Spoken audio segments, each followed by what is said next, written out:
And to that end, our believing Douglas Petrovich, right along with his unbelieving epigraphy peers, should all probably agree on that paleo-Hebrew status that I'm proposing. And so should our legendary diggers Shukran and Garfinkel as well. Right along with Israel Finkelstein, even if they don't happen to like it much, or like me all that much. No, this is neither Egyptian nor Mesopotamian, not Phoenician nor Canaanite, not Ugaritic nor Talmudic, and not some Elamite protolinear, as the overly cautious writer Layman has suggested to me either. No, this is totally unique script. This is pure Hebrew. This is definitely paleo-Hebrew, since it has a distinctly Hebrew qualifiers, as we will be demonstrating in this lengthy article. Paleo-Hebrew with rock-solid proto-root. And even if those experts above wouldn't agree to that super solid paleo-Hebrew status, I fully expect that the brilliant Irving Finkel would. He may be eccentric, but he is not a slave to academia. He is far and away above that sort of pettiness, above tenure and above that trite, even if he has a goofy-looking Noah's Ark. And of course, the wonderfully pastoral Dr. Todd Fink from the above photo would certainly agree to that paleo status as well. Do check out him for some really good stuff, for some really good, faithful, good stuff. But what's with all the Finks outstanding in this paleo field, huh? Kind of reminds me of my childhood days. Reminds me of the BC comic, The King is a Fink. Listen, God save the king, right? We all do respect our brand new king. So, having mentioned all that kingly opposition above, let's not think on this major discovery to them, okay? Since it would totally rock their academic worlds. It would turn the Paleo Academy totally upside down. And we wouldn't want that now, would we?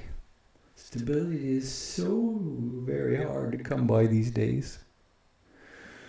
No, in my position would become the populist position. This pristine site might then get invaded by hordes of goofs and garbage, tourists and graffiti.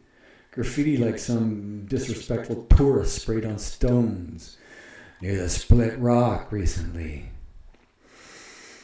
Now, if any of you disrespectful clowns are reading this article, watching this video, you should know that your white-based orthography is not attractive in the least. No, it's totally unacceptable, and I fully expect you to march right back and remove it. Thank you very much. Now, as those experts listed above might possibly insist, this particular engraving of ours is lacking the curved strokes, which were so very typical of that time. However, that cursive would only become popular when a different engraving medium was used. When stones were coated with softer plaster to work with. A softer medium that was endorsed by Moses and the elders after those Hebrews had settled down a bit. Endorsed in order to encourage more elegant and comprehensive engravings. Engravings where no iron, gem, or Egyptian flint was necessary in order to make those engravings both wide-ranging and widespread. But at this point in time, we have strokes far more consistent with the Bronze Age than with the Iron Age. Far more consistent with something primal, with something very primal. And for more information on those different strokes for different folks, see Vanderhooft here. Or see Seal here. Regardless, this is sinister grade writings in our fabulous engraving, which is to say, writing from right to left. The very same reading and writing direction that we see in our modern day Hebrew. And based on Petrovich's chart, we see distinct similarities in the morphology of these artifact figures of ours to his new kingdom column of consonants. We see profound similarities from his column of the desperately few discovered consonants, which have been cataloged to somewhere around the time of the Exodus, somewhere in historical Egypt. And based on the orthographic evidence alone, I'm still going with the traditional date of the Hebrew Exodus, the Masoretic dating of 1 Kings 6:1, the early date of 1446 BC, a date that both Petrovich and Roger Young can agree on and can defend most admirably. So, once again, I will be providing you with the seminal chart of the good Dr. Petrovich for our inscription analysis. The good doctor, who got some pretty good traction in Tim Mahoney's Patterns of Evidence movies, and is presently getting some pretty good traction from Eric McTaxis and others in their ongoing praxis.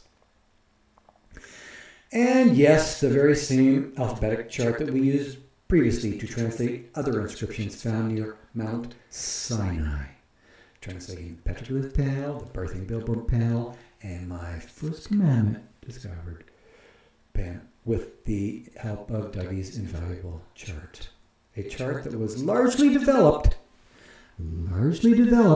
with the aid of his mentor Brian Atkalis. Or so Atkalis tells me. Petro concurred on that. And octogenarian, whom I consider the greatest cryptologist alive at present, who has a very similar chart. With all my above and below research appearing to prove Petrovich's thesis that Hebrew is indeed the world's oldest alphabet, as convoluted and contaminated as that development may have been. Whereas the ancient Elamite alphabet never really caught on, and does not appear to be earlier either. Having said all that, here's our good doctor's alphabetic chart once again.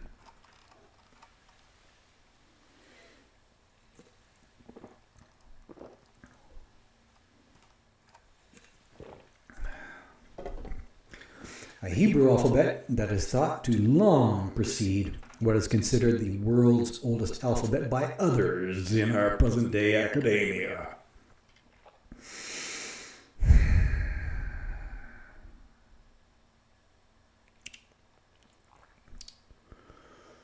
A Hebrew alphabet that long precedes the Syriac alphabet shown above. A sloppy Syriac alphabet which some concede may have been just a hasty response to the alphabet of their invading Hebrew neighbors.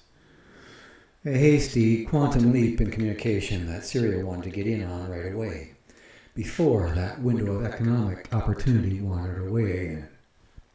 However, that Syriac alphabet above appears to be more of a stricter encoding of the consonantal system, a stricter encoding of the Akkadian system, a cuneiform system which happens to read left to right.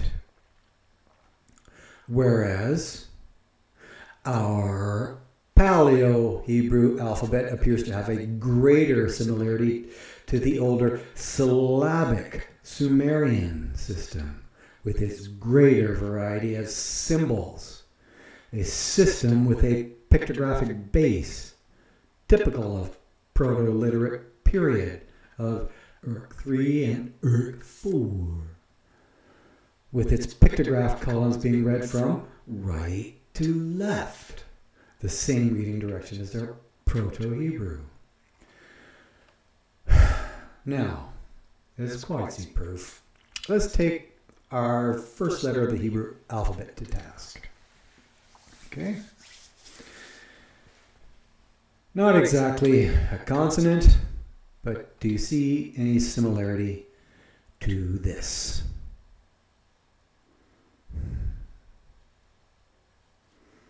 Do you? No? Well, what if you twist your head a bit then? Or take my pet letter R, for instance. Do you see any similarity to this?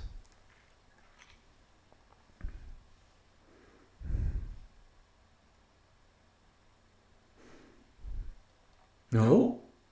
Well, what if you twist your head a bit? You see, the cuneiform script changed considerably over more than 2,000 years. And the image below shows the development of this sign, head. You see it twisting there? You know, find various stages it goes through. You might want to pause and read this.